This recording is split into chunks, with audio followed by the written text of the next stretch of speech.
The following is a presentation of the Eagles Sports Network. Right, this is the Eagles Sports Network. I'm the voice of the Eagles, Adam Cavalier, alongside Carson-Newman, defensive coordinator and newly named AFCA D2 Assistant Coach of the Year by the AFCA, Tyler Almond. Tyler, congratulations. Fourth Carson-Newman assistant coach to win this award, and the third guy on the active staff, joining Chuck Peterson and Tony Iruli. What's this mean to you in year two here at Carson-Newman and year one fully in charge of the defense? I think it's just a great testament to to the players that we have, obviously, to the staff, and to our program. It's really a program award. I know that's cliche to say, but by all means it is.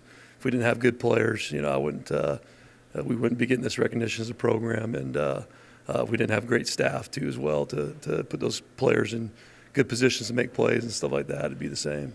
I'm not going to let you sell yourself that short. I would argue too that it is program. There's the on-field stuff, but that's only a third of the nomination process. A third of it's community service and how engaged you are in the community, and then another third of it is your service to the AFCA. Yeah. Forget the on-field stuff. Your involvement in the community, your involvement with the Football Coaches Association. How do those help make you whole?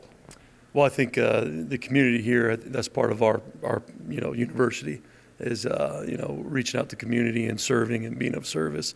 Helps that you have a wife that's a teacher and educator, so she kind of pulls my arm to help out with a lot of those things too as well. And then just to engage our players and show them what it means to give back to a community, I think is huge, and something that I've always been a part of really everywhere that I've been. And then as far as the Coaches Association goes, the Coaches Association has been really good to me, just providing me a lot of resources to improve as a coach and to network and do all those types of things. And so any chance that I have to give back and to serve the Coaches Association too, I'll do that. Defensively, off the charts this year. We'll go back on the field. Led the league in scoring defense, less than 200 or 300 yards per game in total offense. You had the best pass defense in the conference. How much of that was the buy-in transitioning from, and you were the co-DC last year, but to go from Larry Slade's retirement to you taking the reins fully, felt like you had elite buy-in from the moment that you were announced? Yeah, I think Larry teed it up for me pretty good. It wasn't too hard to take over. He had a great staff in place. Obviously, we've done a really good job recruiting really good players here, and the guys bought in, and they were able to buy into some new scheme, some tweaks that we put into some things and stuff like that, and had a really good staff. Our full staff: Johnson Jameson, Antonio Goss, Caleb Goins, Jonathan Ashley, Brandon Brown.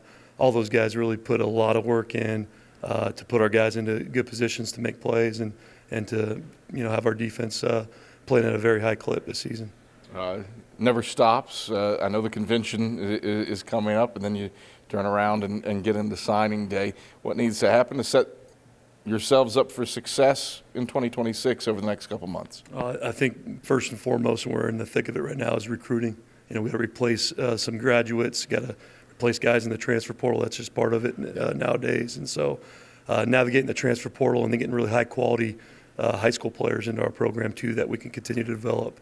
It's an ever-changing game with the new rules, the transfer portal, navigating the D1 window, the D2 window, and all that stuff. And so just trying to figure all that out. I think that's the most important thing right now is to, again, hopefully next year we have really good players.